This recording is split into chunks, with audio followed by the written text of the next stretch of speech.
April. I walk out to the garden. The soil is dark, crumbly, and not a single weed in sight. I push my fingers in. They slide right through like it's soft butter. No shovel, no aching back, no work at all. That perfect bed was created with one quiet afternoon last November and 3 completely free materials my neighbors were piling on the curb for the trash truck. Stay with me, and I'll show you exactly what I did. So next spring, your garden can look like this while everyone else is still breaking their backs on hard, dead dirt. Most gardeners wait until spring to fix their soil. Meanwhile, the richest soil on earth is under old-growth forests that haven't been touched in centuries. No fertilizer, no tilling, no work at all, yet every spring it's soft, black, and alive. I finally asked myself, if nature builds perfect soil without any help, why are we making it so hard and expensive? The answer is simple: timing. In spring, the damage is already done. Bare soil has been hammered by rain, frozen, and starved all winter. Trying to repair it in April is too late and costs you money and pain. Do the job once in fall, with free materials, and the soil fixes itself while you sit inside. Wait until spring, and you'll pay every year with your wallet and your back. That one shift changed everything for me. Right under your feet is the real workforce that runs every great garden. 1 teaspoon of healthy soil holds more living organisms than there are people on the planet. Billions of bacteria, miles of fungal threads, nematodes, tiny insects, and earthworms all working 24/7. These aren't random bugs. They're your unpaid crew. Fungal networks act like underground pipelines, moving water and nutrients farther than any irrigation system. Bacteria turn leaves and scraps into plant-ready food.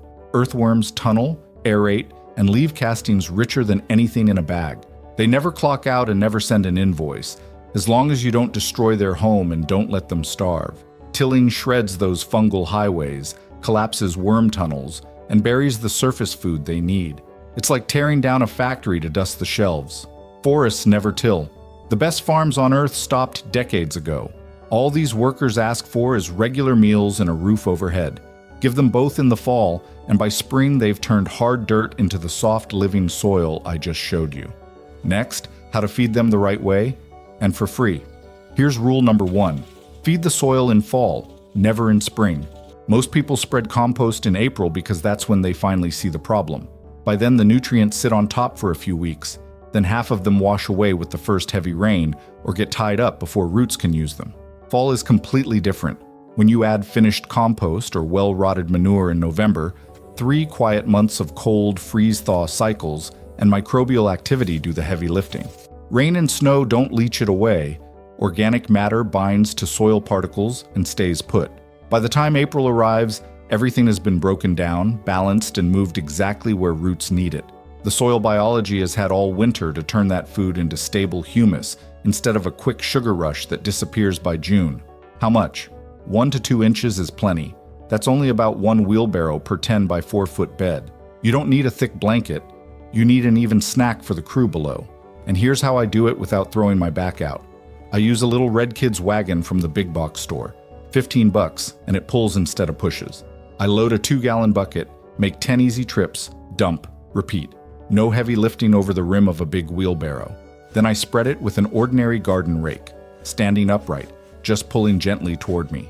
No bending, no stabbing with a shovel, no pain the next morning. 10 minutes per bed, and I'm done. That single afternoon of light work is all the feeding my garden gets for the entire year. Come spring, the soil is darker, softer, and richer than anything I could buy in a bag of. Rule number 2, once you've fed the crew, immediately put a permanent roof over their heads. Bare soil is the fastest way to kill everything you just paid for. Nature never leaves ground naked. Walk through any forest and you'll see layers of leaves, twigs, and decaying wood protecting the soil like a living blanket. That cover does 4 jobs most gardeners pay money for. It stops weeds, holds moisture, keeps the temperature steady, and slowly feeds the microbes as it breaks down. Here are the 3 best free mulches for 2025, the ones I use every single November. First, leaves. Right now, your neighbors are raking them into giant piles at the curb, begging the trash truck to haul them away. I drive around with an empty trunk and fill it in 10 minutes. 1 pickup load covers all my beds 6 to 8 inches deep.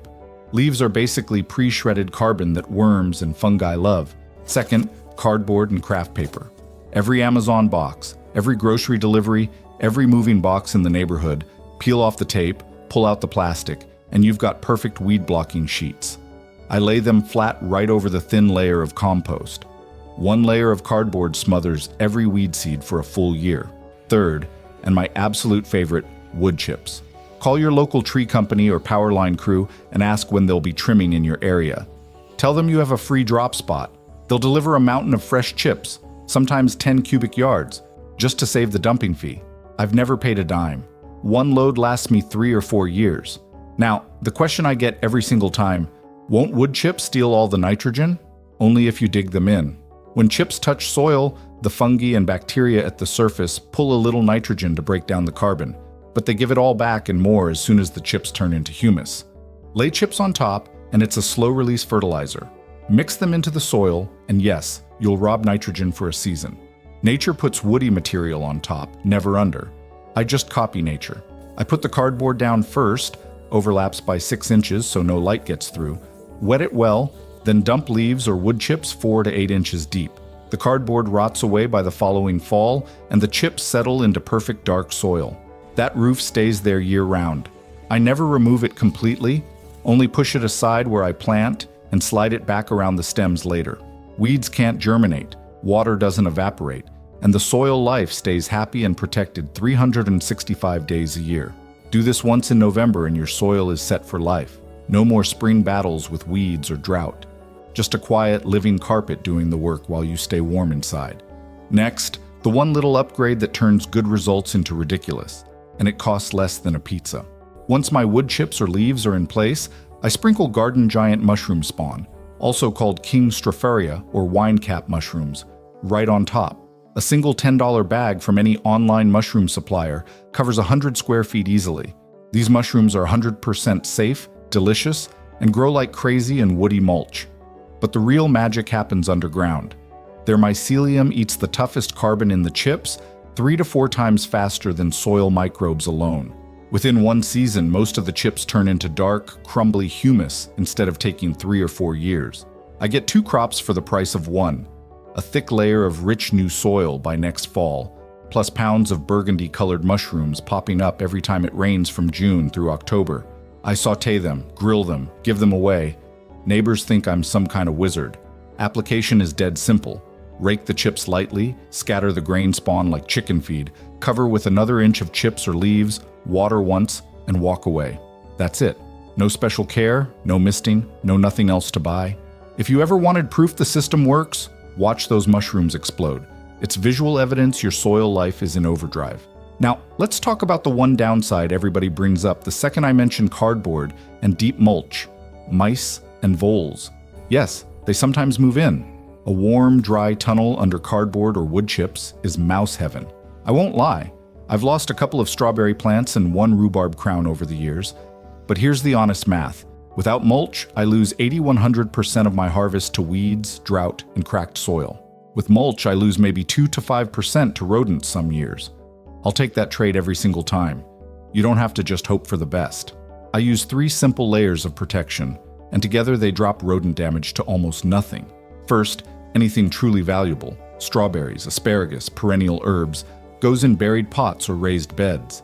5-gallon nursery pots sunk so the rim is level with the soil. Roots stay cool and protected, voles can't chew them, and the plant still gets the benefit of surrounding insulated soil. Second, under every sheet of cardboard in my main beds, I lay 1/4-inch hardware cloth. 1 roll from the big box store covers a 4 or 8 bed for about $25 and lasts forever. Voles can't dig through metal mesh. I did it once 5 years ago and haven't lost a single root crop since. Third, the lazy cheap insurance, peppermint oil, and used coffee grounds. Once a month, I walk the perimeter and sprinkle spent coffee grounds in a 2-foot band. Then I put 10 drops of pure peppermint essential oil on cotton balls and tuck them around the corners. Mice hate the smell and simply move next door. A $5 bottle of oil and free coffee grounds from the cafe last me the whole season. Pick one method. Pick all 3. I do all 3. The mesh is permanent. The pots protect my favorites. And the peppermint is the final keep out sign. Rodent damage went from occasional annoyance to basically 0. When exactly do you do all this? Forget the calendar. The perfect window is when 2 things line up. Your plants have gone fully dormant, no green leaves left on tomatoes, peppers, or perennials, and the soil is still soft enough to poke a finger in without forcing it. That's usually a 2 to 3 week sweet spot in late fall. Miss it and the ground freezes solid. Too late. Do it too early while plants are still growing and you'll trap heat and encourage rot. Wait for those 2 signs and you can't go wrong no matter where you live. Come spring, my total prep time is about 15 minutes. 2 weeks before my last frost date, I walk the beds with a tape measure. Mark where everything goes, then simply pull the mulch aside in small planting pockets, 6 to 8 inches wide. That's it. The rest of the mulch stays exactly where it is. No raking, no hauling, no tiller. Those pockets warm up fast, weeds can't get a start, and the surrounding blanket keeps moisture locked in all season. I plant straight into the dark soil underneath, then gently slide the mulch back around the seedlings once they're a few inches tall. 15 minutes and the garden is ready. The rest of the year it basically runs itself. Here's the one mistake 95% of gardeners make that quietly ruins everything they just worked for. They never check what their soil is actually missing. You can pile on the best compost and the thickest mulch, but if your soil is short on calcium, tomatoes will still get blossom and rot. Low boron, no fruit set. Low magnesium, yellow leaves all season. Compost helps a lot, but it's not magic. It can't fix a specific deficiency that was already there. That's why every spring, after the microbes have spent the winter doing their job, I test. Not every year, but every 2 or 3. Here are the 3 levels I use, from free to pro.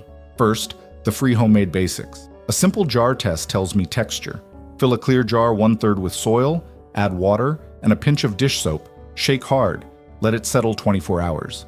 Sand sinks first, then silt, then clay. I instantly know if I'm dealing with heavy clay or pure sand. 0 cost. Second, the $15 kit from any garden center. pH plus nitrogen, phosphorus, and potassium. 10 minutes, and I know the big picture numbers. Third, when I really want to be precise, I mail a sample to my local extension lab. $30 to $40 gets me a full report. Every micronutrient, exact pH, organic matter percentage, and specific recommendations. One test lasts me 3 seasons. Once I know what's actually low, I fix only that. No guessing, no wasting money on balanced fertilizers I don't need. Low calcium, crushed eggshells from the kitchen, or a few handfuls of garden lime. Low phosphorus, bone meal or rock dust. Low potassium, wood ash from the fireplace. Low nitrogen, used coffee grounds or a light dusting of blood meal. Low magnesium, a spoonful of Epsom salt dissolved in a watering can. Targeted, cheap, often free, and the plants respond in weeks. Skip this step and you're flying blind. Do it once and your garden finally performs like it's supposed to. That's it.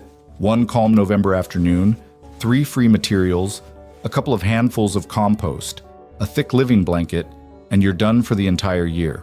While everyone else is still wrestling with hard dirt, renting tillers, and hauling bags of fertilizer next spring, you'll step outside, push a few fingers into soft black soil, smile, and get on with planting.